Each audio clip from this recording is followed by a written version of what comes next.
আগে যত ছোটই হোক বড়ই হোক ইলিশ মাছই, এর সাথে কারও কোনো তুলনা হতো না।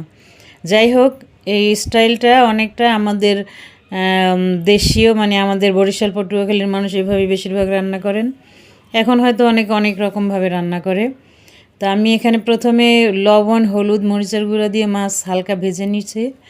এরপরে দিয়ে দিচ্ছি লবণ, মরিচের গুঁড়া, হলুদের গুঁড়া আর পেঁয়াজ বাটা, আর দিব সামান্য জিরা বাটা।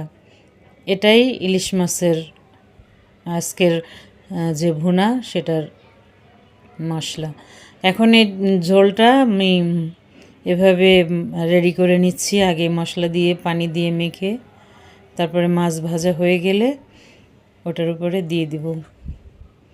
ইলিশ মাছ দিয়ে আসলে সব ধরনের তরকারি সব কিছুই ভালো লাগে।